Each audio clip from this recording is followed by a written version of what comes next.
Today we're going to talk about something you see, I don't know, 100 times a day, but maybe don't fully understand: the human smile. Is it really just a simple sign that someone's happy, or is it something more? A complex tool, a kind of hidden language that can signal everything from pure joy to, believe it or not, dominance.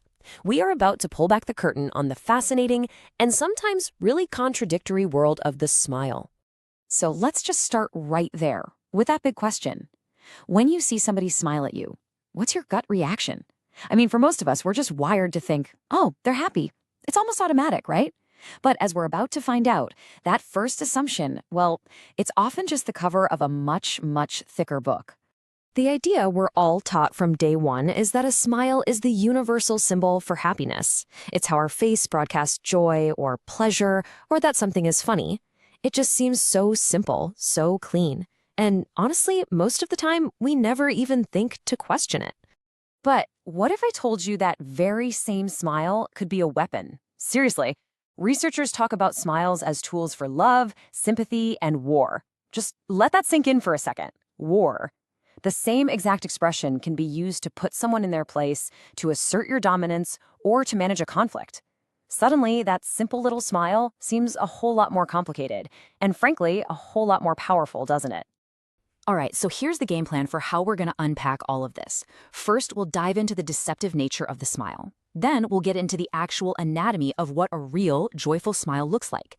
After that, we'll see how smiles work as these incredible social multi-tools, and even explore how they're used to hide pain. By the end of this, you're going to have a whole new way of decoding what a smile really means. So let's jump right in and start peeling back that first layer. We are all conditioned to see a smile and just think happy, but that's so often just the surface. What's actually happening behind that familiar curve of the lips? It's time to investigate the deceptive smile. We love to think of a smile as a little window into someone's soul, right? But the science, well, it tells a totally different story. The human smile is an incredibly sophisticated and crazy versatile tool. Just think about the last time you were in a really awkward social situation. Did you smile? Yeah, probably. But it wasn't out of pure unadulterated joy. That was likely a smile of politeness, maybe a little embarrassment. And as we're going to see, smiles can also signal things like submission, or on the complete other end of the spectrum, even contempt. It's a precision instrument, not just a simple on-off switch for happiness. Okay, so if not all smiles are about happiness, how in the world can we spot a real one? We need a baseline, a kind of North Star. What does a genuine, involuntary smile of just pure joy actually look like? Well, thankfully, scientists have figured this out. And the secret, it's all in the anatomy of the face. This right here is what's known as the Duchenne smile. It's named after a 19th century French guy who first described it, and it's basically the gold standard of a real smile. Here's why. It takes two key muscle groups working together. The first is the zygomatic major. That's the one you can control pretty easily to pull the corners of your mouth up. But the secret sauce, the magic ingredient, is the orbicularis oculi. That's the muscle that wraps around your eye sockets, and this one is way harder to fake. When it contracts, it pushes your cheeks up and makes those little crinkles at the corners of your eyes. Crow's feet. That is the signature of true, genuine joy. Now, that Duchenne marker, the eye crinkle, that's just the beginning. The legendary researcher Paul Ekman actually identified 5 key giveaways of a genuine smile. Let's walk through them. First, like we just said, is a Duchenne marker. You need both the mouth and the eye muscles doing their thing. Second, look for symmetry. A real smile tends to be much more even on both sides of the face than a forced one. Third is smoothness. A genuine smile just kind of flows onto the face and then fades away naturally. No weird jerks or sudden stops.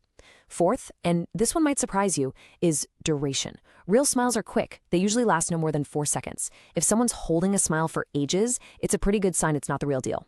And finally, number 5 is synchrony. In a true smile, the mouth and the eye muscles fire up at the same time and hit their peak together. It's like a beautifully coordinated little dance. Okay, so now we know what a genuine I just won the lottery smile looks like, but what about all those other smiles we use every single day? The ones that aren't about pure happiness but are absolutely essential for getting by in our social world. These are what you could call working smiles. They're like a social multi-tool that we use to negotiate, persuade, and just manage our relationships. Research out of Cardiff University has actually broken these working smiles down into 3 main types. First, you've got the reward smile. This is that bright, encouraging smile you give someone when they do a great job. It's basically a nonverbal attaboy. Next is the affiliation smile. This is your classic all-purpose smile for building connections. It's that warm, polite smile that just says, hey, I'm friendly, we're cool. And finally, you have the most fascinating one, the dominant smile. This one has nothing to do with warmth. It's all about asserting status and power.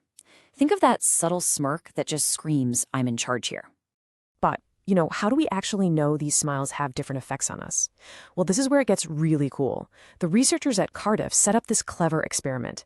They had people playing economic game where their partner could basically screw them over and take all the money. After this betrayal, the person who did the betraying would show one of those three smiles: reward, affiliation, or dominance. And then the researchers measured how the person who got betrayed felt. And, this is the crucial part, whether they'd ever trust that partner again. So first up, the researchers asked a simple question. How positive did each smile feel? And as you can see on this chart, the reward smile, that's the one on the far right, it got the highest marks. It made people feel pretty good, scoring a 6.2. But what's really interesting is that both the dominance and affiliation smiles were rated as less positive. This tells us right away that even though they're all smiles, they are not all creating that same warm, fuzzy feeling. That dominant smile especially isn't about making a friend. All right, next question. And this one's a bit spicy. Did the person smiling seem superior? And look at these results. The reward smile and the dominant smile both scored super high here. This tells us they both send a message of high status or power. But the affiliation smile, the one that's supposed to be for building bonds, it scored the lowest.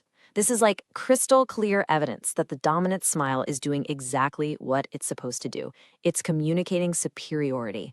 And now for the big one, the question that really matters. After someone stabs you in the back, who are you willing to trust again? Now, on this chart, lower is better. It means more trust. And the results are just wild. People were most willing to give the person with the reward smile another shot, with a low score of 1.4.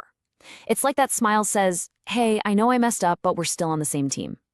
Even the dominant smile worked pretty well. But here's the absolute shocker. The affiliation smile, the friendly one, was the least effective. After a betrayal, a simple, friendly smile just feels totally fake, maybe even manipulative. Okay, let's shift gears now to the most paradoxical, the most counterintuitive use of a smile. We've talked about smiles of joy and smiles as social tools. But what happens when people smile when they're in pain or under a lot of stress? This is when the smile stops being a signal and turns into a shield. This quote from researcher Matthew Ansfield just perfectly captures the paradox. He found that people who smiled while they were watching distressing videos actually said they felt worse emotionally during the video. But, and this is the crazy part, after the video was over, the people who had been smiling reported feeling more positive than the people who hadn't. So what on earth is going on here? Well, the leading theory is that it's a form of emotional self-regulation. The smile, in this case, isn't an expression of how you feel inside. It's a coping mechanism. It's our brain trying to basically grin and bear it, to put on a brave face to get through something awful. It's a tool we use to manage what's happening internally, even if it means there's a total disconnect between what we feel and what we show. Now, it is really, really important to draw a line between this common coping skill and something much more extreme, which is called paradoxical laughter. This is defined as laughter that is exaggerated, totally uncontrollable, and just completely inappropriate for the situation. The textbook example is someone who starts laughing uncontrollably at a funeral. This isn't just coping, it can actually be a sign of a serious underlying condition. So let's put them side by side so it's super clear. On one hand, you have distressed smiling, a very common tool lots of us use to get through tough moments. The catch is, it can backfire. People might see you smiling through pain and judge you as being cold or weird. On the other hand, you have paradoxical laughter. This is much rarer, it's uncontrollable, and it's often a clinical symptom, not a conscious choice. Okay, so we've looked at the anatomy of a real smile, we've seen it work as a social tool, and we've explored its role in masking pain. So let's bring it all home. Why does any of this actually matter? Because getting a smile wrong, misinterpreting it, can have really serious consequences in our lives, from our friendships to our careers. I mean, really think about it.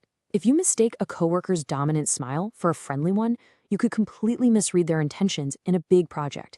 If you see a friend smiling while they tell you something difficult and you just assume they're fine, you might be missing a huge cry for help. As we saw in those experiments, getting a smile wrong can destroy trust and make it impossible to work together.